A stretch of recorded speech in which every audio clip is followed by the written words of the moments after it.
aggregate GDP, per capita GDP, and GDP over time.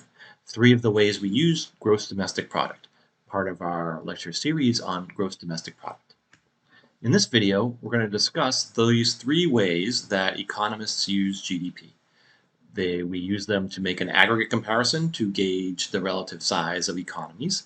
We use a per capita or per person comparison to measure well-being. And then we use a historical comparison to show growth or decline in living standards over time.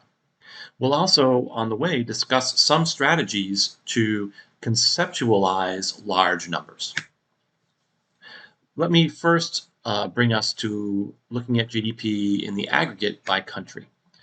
Aggregate GDP, the total GDP value, will tell us the size of the economy and the relative wealth of a country.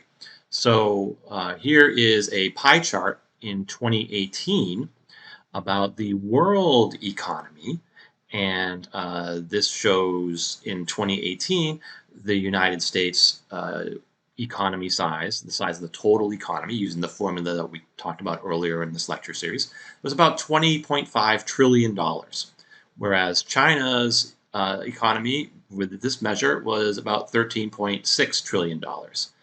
You can see a lot of other countries here, including Singapore, which was $0.36 trillion, or Egypt, which is $0.25 trillion. This is also organized by continent, and you can sort of see that the two smallest continents in terms of overall economic output are Africa and Australia. But there's a problem with this graph. This graph says that we're going to use foreign exchange values to talk about differences between countries. In other words, we're just going to say, in England, their GDP was this many pounds. We're going to look at the exchange rate, pounds to dollars, and convert that into the number for England. But this isn't a great idea because the price of something in one country might be very different than the price of something in another country.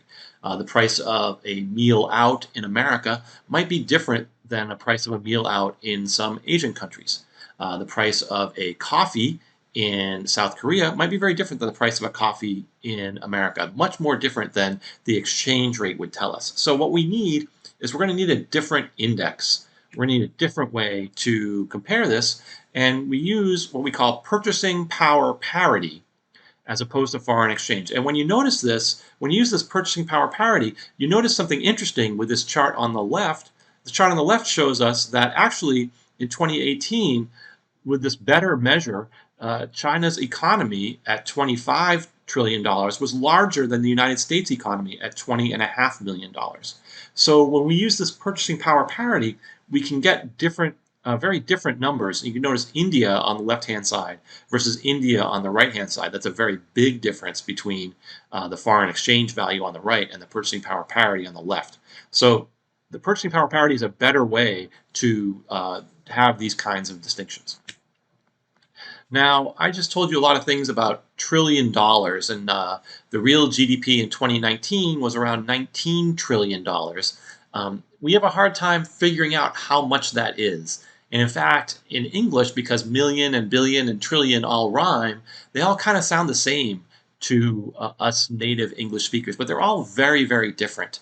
And even though our brains can't really conceptualize the difference between a million and a billion and a trillion, we can come up with some strategies that can help us do that. So, for example, this is taken straight from the book. If we think about $100, $10,000 is a bundle, and a million will fill a briefcase. But a billion would be a whole bus full, and a trillion would be a whole football field stacked more than 6 feet high, more than 2 meters high.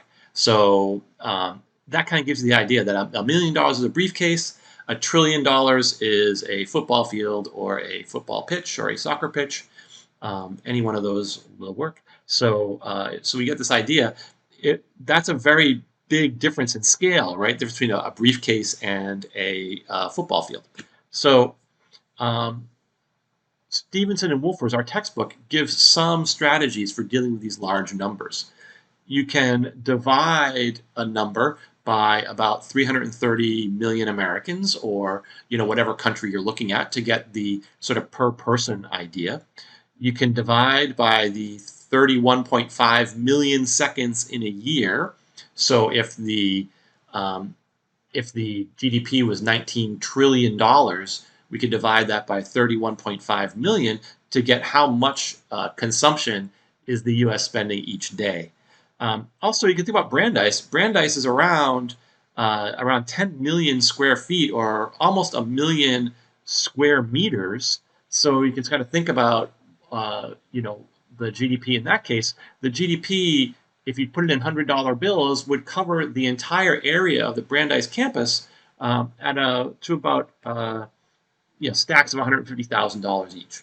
So that's what the GDP of the U.S. is. So these are some strategies to try to deal with large numbers, because again, when we start talking about millions and billions and trillions, they sound more similar than they actually are. It takes us a moment to sort of grasp just how large the numbers that we're talking about. Let's talk about per capita GDP from one country to another. What we learn when we have per capita GDP is the average income per person, which is a relative measure of well-being. In a later video, we'll talk about why this might not be an exact measure of well-being in our critiques video coming up later. So we can look at GDP per capita in terms of countries or in terms of states.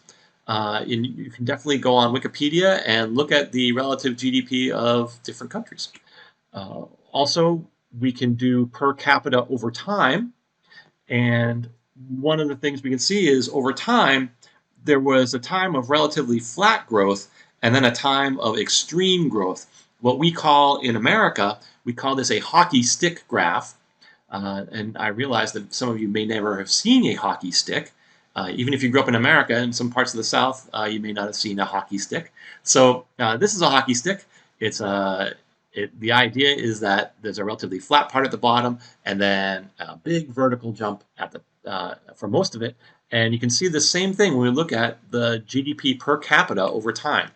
In fact, here is the hockey stick graph from the Core Econ project. And when you see most estimates of most countries, you can see we have the earliest estimates from the United Kingdom, that GDP was very, very flat for a long period of time. But then right around the 1800s, it really started to increase, and then it's really shot up in the 20th century into the 21st century. And you can see that from several different countries. And what you'll notice is that China's hockey stick, India's hockey stick, and even Ghana's hockey stick are coming up here shortly. In fact, if you look at the ratio scale over time, this sort of shows us a little better the idea of growth over time. What you'd see is between 1300 and 1800, the growth in GDP in a lot of these places was pretty flat, except in the United Kingdom and the United States. The United Kingdom and the United States were the first couple to adopt the Industrial Revolution, and the Industrial Revolution really was the big thing that grew the GDP per capita, and we think increased people's standard of living.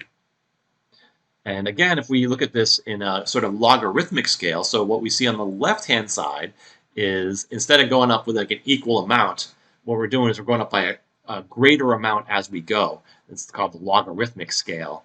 And so this allows us to better see differences. You can see that we can see sort of the growth in China, India, and Ghana a lot better than we did before, even though the United States GDP per capita is much higher than Ghana's GDP per capita. Now we have a better sense of what's going on there. We can also look at the growth rate over time in the United States.